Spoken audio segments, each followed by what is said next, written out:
Some people think every ejaculation costs them something: energy, confidence, masculinity, testosterone. So they start counting days, 7 days, 30 days, 90 days, as if the body is a bank account, as if every orgasm is a withdrawal, as if testosterone is slowly leaking out of the body, one private moment at a time.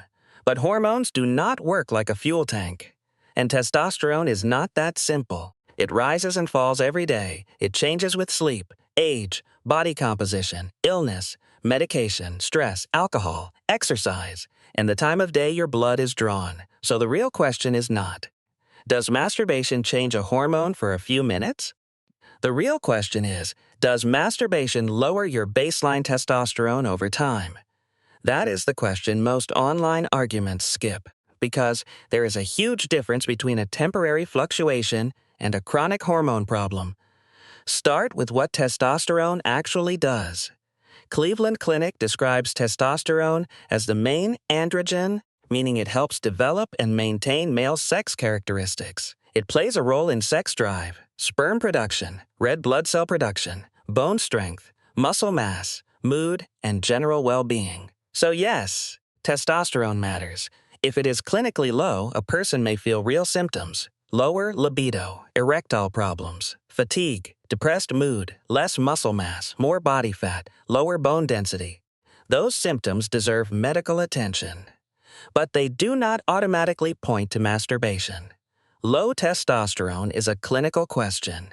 It is not something you diagnose from a streak counter. Doctors usually care about repeated morning blood tests, symptoms, medical history, medications, and whether the testes, pituitary gland, or other health factors are involved. This is why a single feeling is not a lab result. Testosterone is usually measured in blood, and because levels can shift during the day, clinicians often prefer morning testing. If a result is low, it is usually repeated. Then the question becomes, is the body not making enough testosterone? Or is the brain not sending the right hormonal signal? That difference matters. The testes, pituitary gland, and hypothalamus are part of the same endocrine conversation. The brain sends signals, the testes respond, the blood level changes, then the brain adjusts the signal again. This is not a simple tank. It is a feedback system. And feedback systems can be affected by sleep, illness, medication, weight, stress, and age. That matters because testosterone naturally moves. It is usually higher in the morning and lower later in the day. It can vary from one test to another. It can shift with sleep loss. It can shift with weight changes. It can shift with illness. So if someone says, "I felt tired after masturbating, therefore I lowered my testosterone," that is not enough evidence. They may be tired because it was late, because they lost sleep, because they used porn for longer than planned, because they felt shame afterward, because they were already stressed, or because they have a real medical issue that deserves testing. But the cause is not obvious from the feeling alone. That is one reason low testosterone can be confusing. The symptoms overlap with many other problems. Fatigue can come from low testosterone. It can also come from poor sleep. Low mood can come from low testosterone. It can also come from depression, stress, isolation, or burnout. Lower libido can come from low testosterone. It can also come from anxiety, relationship conflict, medication, alcohol, porn habits, or not sleeping enough. So when someone blames masturbation first, they may be skipping the actual medical investigation. The body may be asking for sleep, or a blood test, or mental health support, or a different relationship with porn. But it is rarely helped by panic. Now, what happens around arousal and orgasm? Yes, hormones can change briefly. In a Journal of Urology study, researchers measured hormones in 10 healthy adult men before and after masturbation-induced orgasm following 3 weeks of sexual abstinence. They measured adrenaline, noradrenaline, cortisol, prolactin, luteinizing hormone, and testosterone. The point is important. Orgasm is a real physiological event. It involves the nervous system, heart rate, blood pressure, stress hormones, sexual satiety hormones, and reward pathways. So the body does respond, but response does not equal damage. A heart rate increase during exercise does not mean exercise is destroying the heart. A hormone shift during arousal does not mean your baseline hormone system has been drained. Another Journal of Urology conference abstract measured testosterone around erection and ejaculation. It reported that testosterone rose from about 5.86 nanograms per milliliter before erection to about 7.01 at ejaculation, then fell close to pre-erection levels 10 minutes later. That is a short-term change, not a permanent loss, not proof of long-term low testosterone, not proof that ejaculation steals masculinity. It is the body changing during a sexual response, then moving back. That movement is normal physiology. The body constantly uses temporary changes. Cortisol rises in the morning. Heart rate rises when you climb stairs. Insulin rises after a meal. Melatonin rises at night. None of those changes mean the system is broken. The same logic applies here. A temporary sexual response change is not the same as a chronic endocrine disorder. The word temporary is doing a lot of work. If a number rises and falls around arousal, that does not tell you what your baseline will be tomorrow morning. And baseline is what matters for questions about chronic low testosterone. The most famous claim is the 7-day claim. You may have heard it. If you do not ejaculate for 7 days, testosterone spikes. Then people build an entire belief system around day 7. The study behind that claim is a 2003 paper by Zhang and colleagues. It reported that testosterone reached 145.7% of baseline on the 7th day of abstinence. That sounds dramatic. But there are 3 problems. First, it was a small short-term study. Second, a temporary rise does not prove a lasting baseline increase. Third, the PubMed record now lists a retraction notice for that paper. That does not mean every question about abstinence is fake. It means the internet has treated a limited and retracted finding like a universal law. That is not science. That is mythology with a graph. There is another important detail. Even if the day 7 finding had been perfect, it still would not prove the claim people often make. It would not prove that masturbation lowers testosterone. It would not prove that 90 days creates a stronger man. It would not prove that confidence, attraction, muscle growth, or motivation come from abstinence. It would only suggest that, in that specific study design, a short-term abstinence period was associated with a temporary measurement change. That is a much smaller claim, and science lives or dies on smaller claims.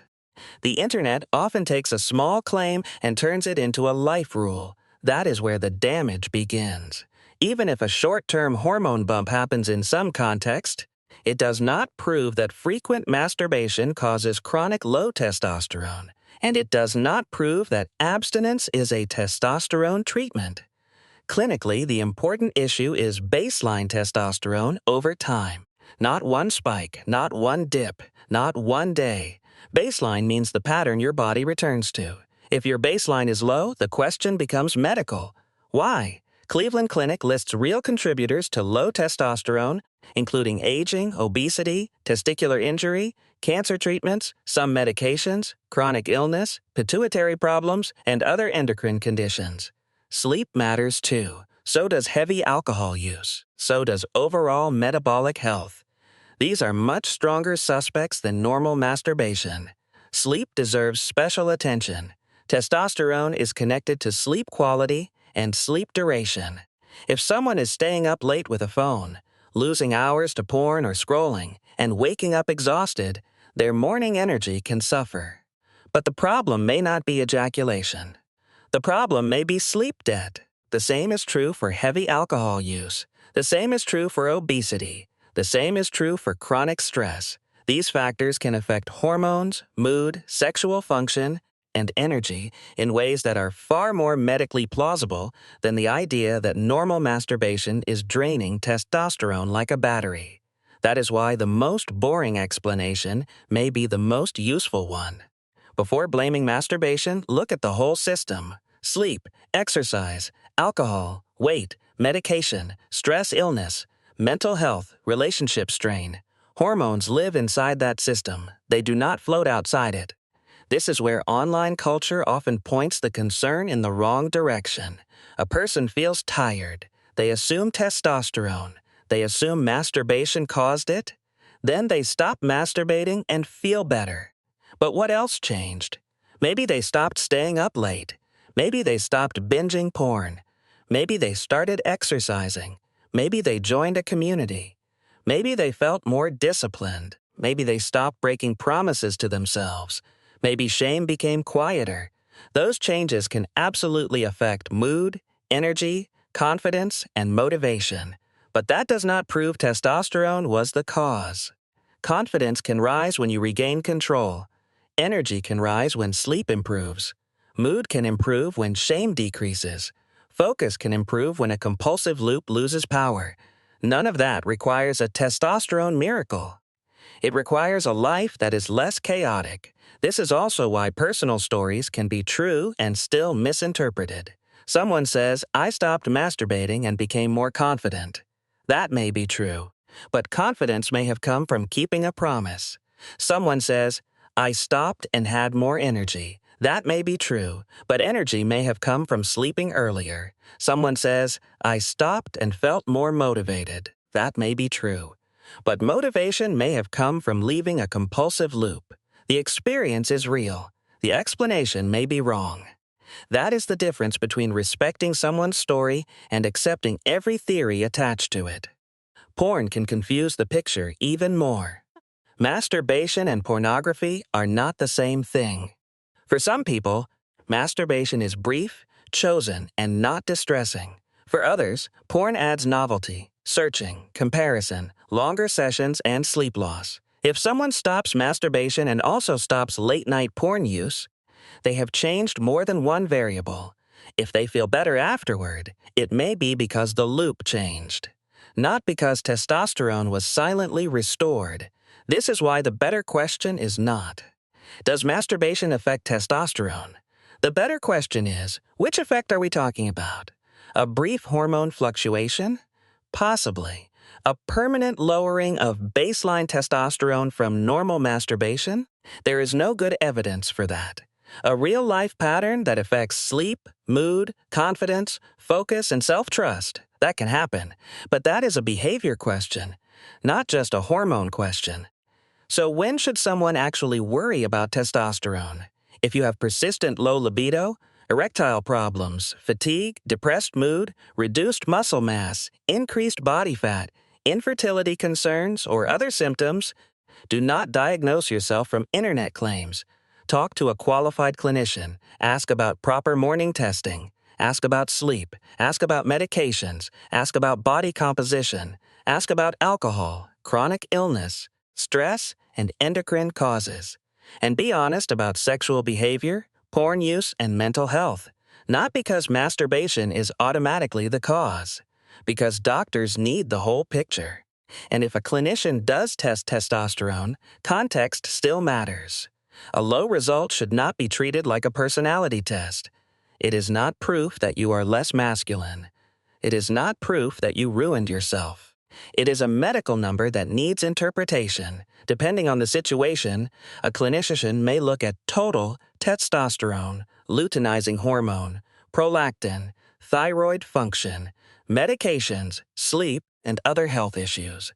That is a very different process from blaming a private habit in isolation. The medical path is slower, but it is safer, and it is much more likely to find the real cause. The final answer is less dramatic than the internet version.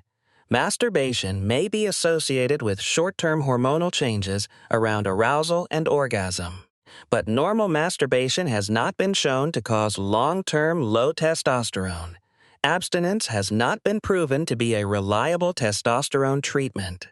And the famous Day 7 claim is far weaker than online culture makes it sound. So no, masturbation is not silently draining your masculinity. But if the habit is draining your sleep, focus, relationships, or sense of control, that is still worth taking seriously. Just do not call every problem testosterone. Sometimes the real issue is sleep. Sometimes it is stress. Sometimes it is porn. Sometimes it is shame. Sometimes it is a medical hormone problem that needs testing. And sometimes it is simply a private behavior that does not deserve panic. The body is not a bank account. Testosterone is not a streak reward. And your health is bigger than a number on a calendar.